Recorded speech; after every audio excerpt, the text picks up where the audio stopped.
It is Monday, September 16th. Welcome back or welcome to Believe in White Sox. For those of you that are just joining us, well, you may have just discovered us today or tomorrow or whenever you actually did. We haven't done a show in a while, and quite frankly, it's because of a multiple variety of reasons. I know that's bad English, but you know what? We're trying to rip it off the top here, so I'm just going to rip the Band-Aid off the top. My name's Greg Mraz, your host, as always. Make sure that you subscribe on the podcast page, hit like and subscribe on the YouTube page. And look, this show is going to take off once we hit the off season. That's when I think our best content is going to end up getting planned. And the reason why I say that is that with 2 weeks left in the regular season, there's not that much left to say about what's going to end up being the worst team in Major League Baseball history. Now, a lot of people will say, well, you're exaggerating this, that, the other. Well, no, statistically, they're going to end up being the worst team in Major League Baseball history. The White Sox are 35 and 115. That means, based on the new math, or is what they like to call it, they have 12 games left in the season. They are going to need to finish 6-6 to avoid the worst win percentage in Major League Baseball history. Now, 6-6 is going to end up getting you to 41 and 121. The 1962 Mets were 40 and 120. Their first game of the series was rained out, and their last game of the season was rained out. First of the season, last of the season, that's what I meant to say. So, when you go from a win percentage-wise, I'm actually going to calculate this right now. So, 40 divided by 160, that's 25%. 41 divided by 162, that's 25.3%. So that is what it's going to take. If you set the record, the best that you're going to end up doing if you're the Chicago White Sox over the last 12 games of the season in order to actually set the win percentage record is 5-7. Because 5-7 is going to leave you at 40 and 122, and 40 divided by 162 is 24.6%. So these White Sox are in a very, very good position, and I say this somewhat sadistically, to end up becoming the worst team of all time. Now, with that being said, the White Sox are coming back to the West Coast once again. And the White Sox actually are playing a team in the Los Angeles Angels of Anaheim that are very close to setting a franchise losses record themselves. The White Sox only have 3 home games the rest of the year, and they're against the LA Angels. The Angels are going to be the White Sox opponent for half of their games the rest of the season. If they can find a way to sweep the Angels in 2 consecutive series, meaning the 2 series that they're going to play them. Apparently, I haven't done a show in so long, I forgot how to speak English. But it's 3 games at the Angels, off day on a Thursday, 3 games at the Padres, home to host the Angels on the 24th, 25th, and 26th of September. And then they will finish up in the land of Jason Benetti, and they will go back to Detroit for the second and final time this season to wrap up a merciless season for what is going to go down as one of the worst teams of all time. Now, the White Sox did get their second walk-off win of the year on Saturday against the Oakland A's, and then they won yesterday on Roberto Clemente Day against the A's 4-3. So they won consecutive games, which is remarkable in itself that they won consecutive games. The last time that the White Sox won consecutive games this season, I'm actually trying to kill time as I stall and I look back to actually figure out when it was. The last time that the White Sox won consecutive games was when they went to Colorado at the end of June, the 28th and the 29th of June. That was the last time prior to this last home series against the Oakland A's that they had won consecutive games. Pathetic. Absolutely pathetic. The White Sox had a stretch where they were 1-27 at home prior to their Saturday win against the Oakland A's. It to me, I don't know what exactly you can take from this team at this point in time.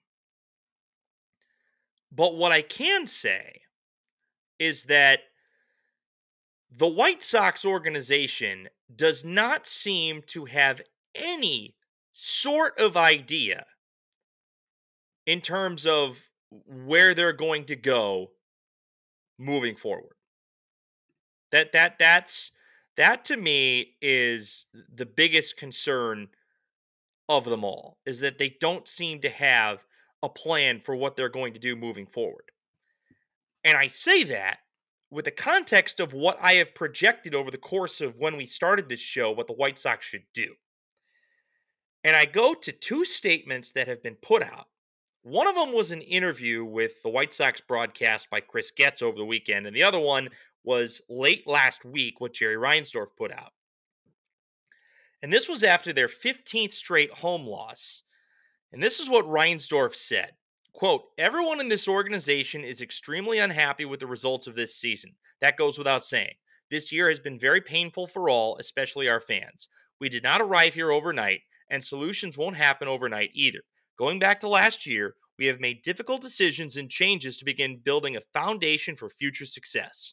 What has impressed me is how our players and staff have continued to work and bring a professional attitude to the ballpark each day, despite a historically difficult season. No one is happy with the results, but I commend the continued effort. And the statement closed with Reinsdorf saying, I expect to have more to say at the end of the season. So, before I get to Chris Getz and what he said, this is what bothers me about what Jerry Reinsdorf said. He shouldn't say extremely unhappy. Extremely unhappy is what they would be joyous to be on the south side of Chicago. They should be straight up apoplectic at the way that this season has unfolded. And Jerry Reinsdorf making the argument that the reason why Chris Getz was the right guy for the job when they decided to move on from Rick Hahn and Kenny Williams. By the way, for anybody that watched the Sunday Night Football Bears at Texans game last night, when they were panning off a Football Night in America and they were about to toss it to the broadcast, they had a little copyright lower thirds, the copyright sequence that they go through toward the end of a broadcast. Did anybody spot? A lot of people on Twitter did, but throwing it out to the listeners, did anybody spot who was in the front row in that section they panned across? It was Rick Hahn. Rick Hahn seemingly is living his best life, no longer working for the Chicago White Sox. And he's probably made enough money to where he doesn't have to work in as high profile of a job for quite some time. But say what you want about Rick Hahn.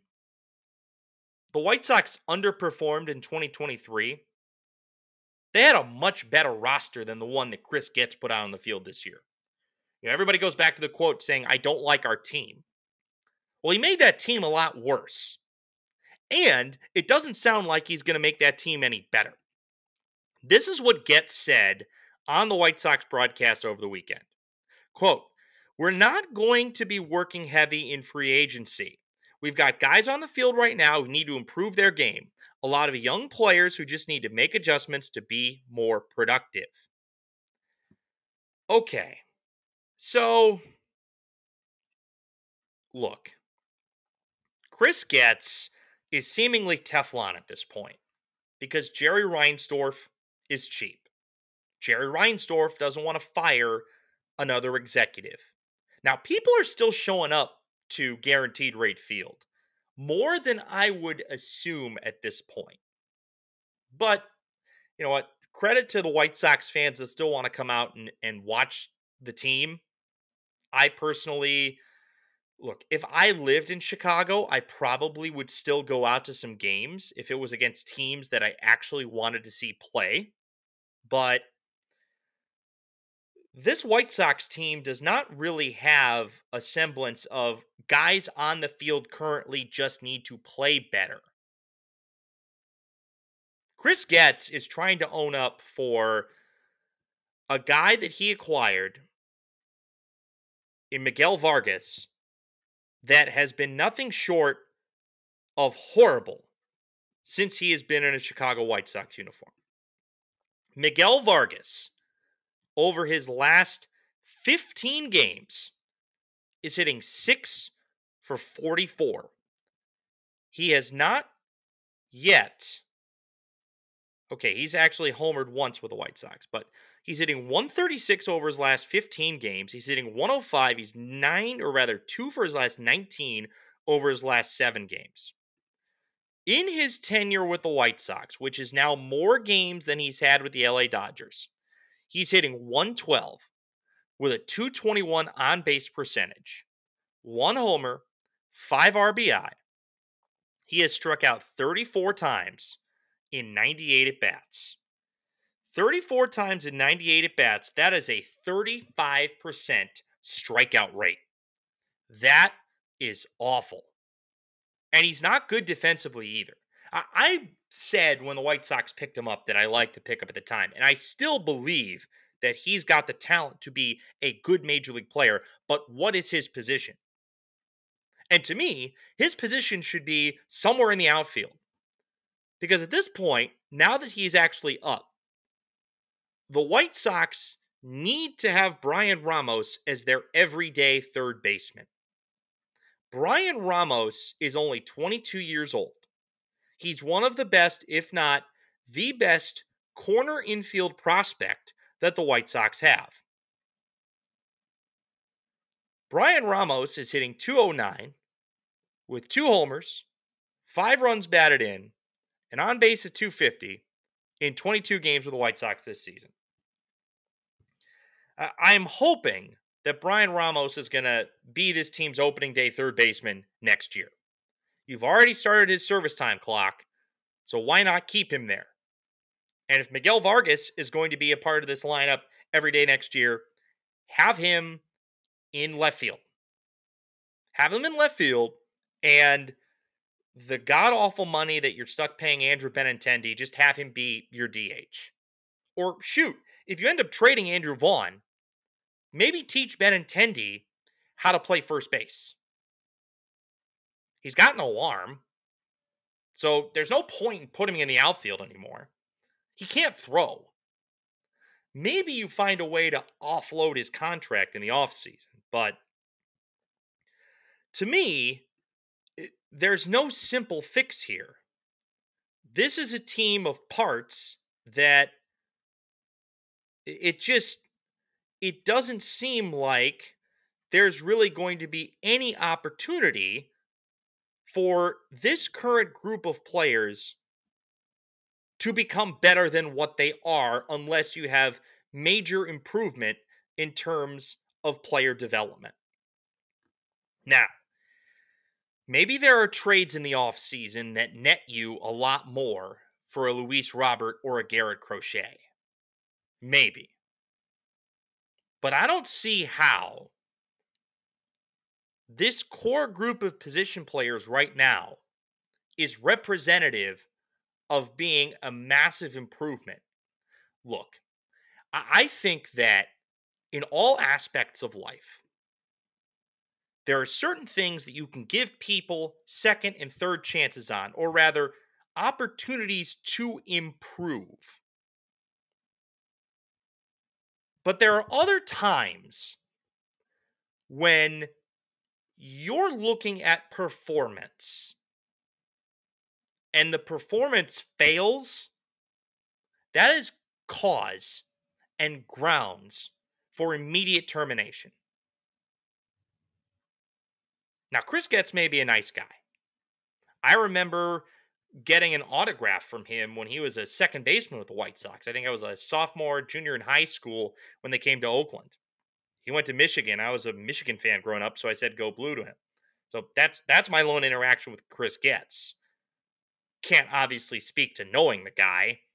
He wouldn't be able to. Hey, you that guy got an autograph from in Oakland in 2009? Yeah, I mean, that would not ever happen. But my point being in saying all of this is that Chris Getz's tenure as the director of player development for the White Sox, based on what has been drafted and developed in the White Sox system, could be seen as a failure.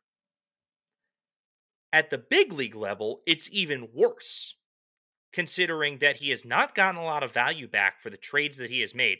People forget some of the trades the White Sox made last year, those were made by Rick Hahn.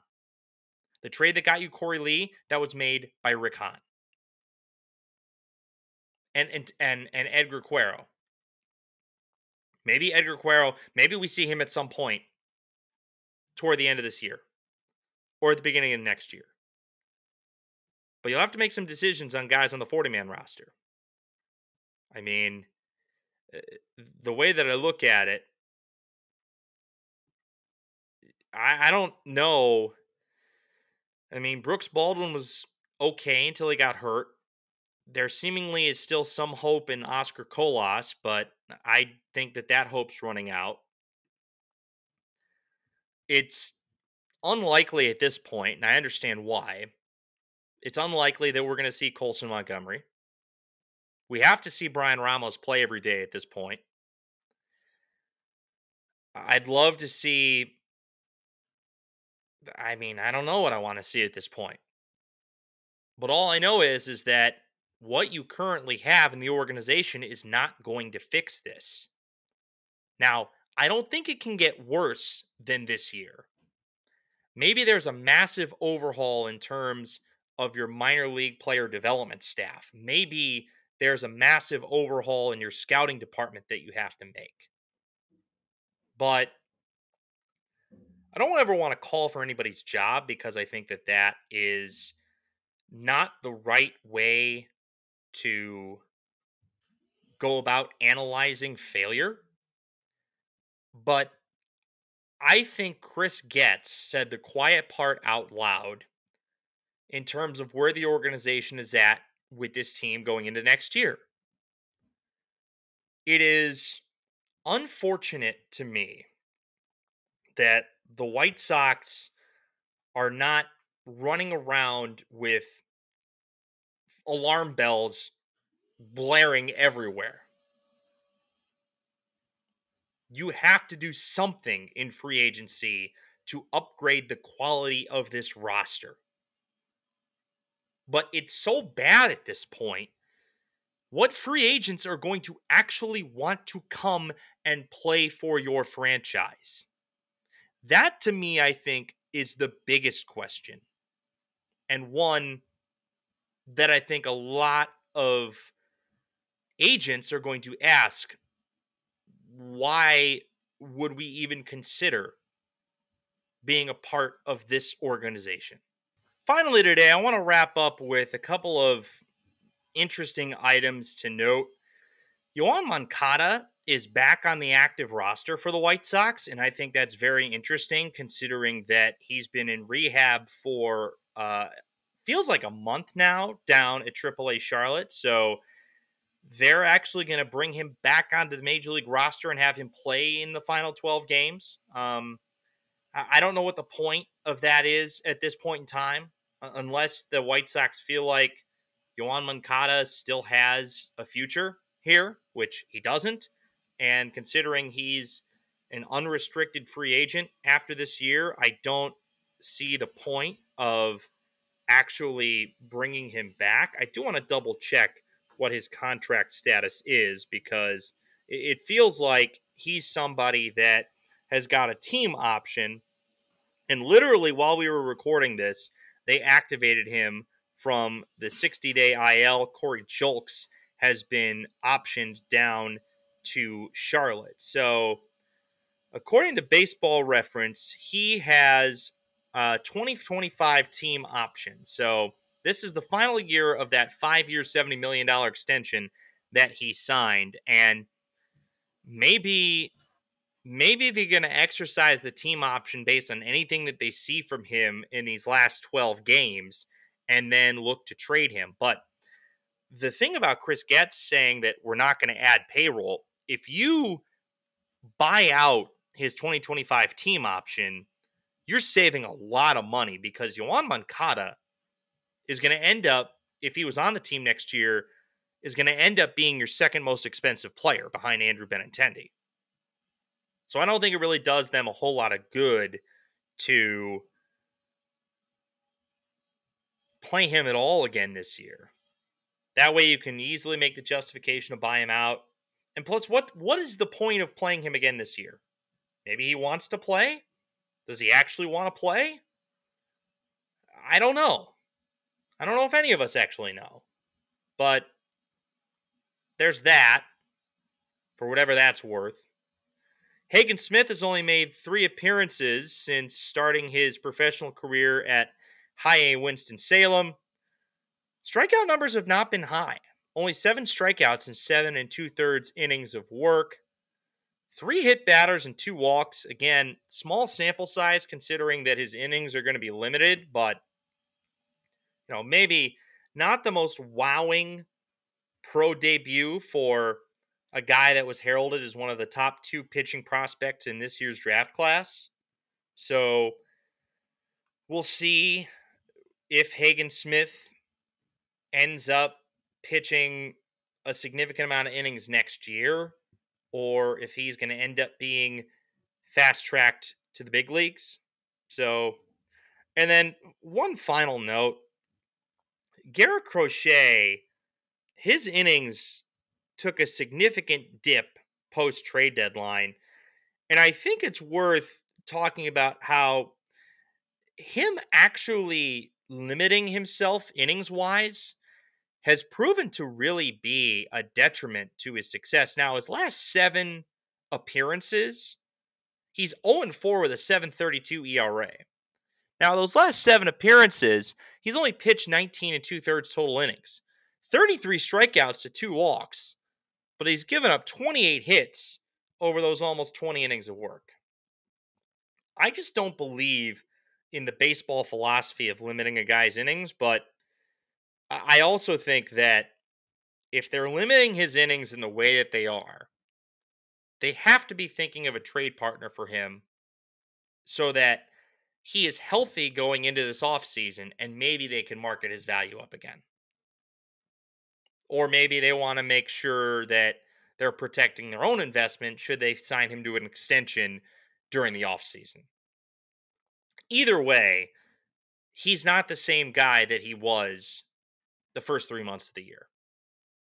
I hope his future's with the White Sox, but again, as I've said time and time again, I can't trust it at this point.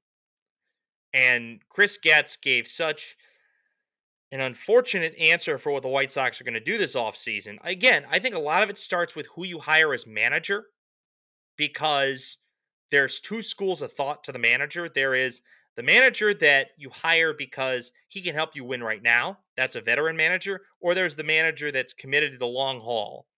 And I think that's the guy the White Sox are going to end up hiring, but they have to hire somebody that has a better track record of success with the organization that he's been in than Pedro Grifol. That's what I'll say. So Chris Getz is going to get 1 managerial hire, or at least he should get 1 managerial hire. So this is going to be a big offseason for the White Sox. And so far, based on what we've been told from the horse's mouth, it's not going to get off to the start that anybody wants it to be. And with that, we will say goodbye on this edition of Believe in White Sox. White Sox and Angels West Coast Series kicking off tonight down at Angel Stadium, and then an off day on Thursday, and then the White Sox head down to America's finest city for their final interleague matchup of the year with the San Diego Padres. Thanks, everybody.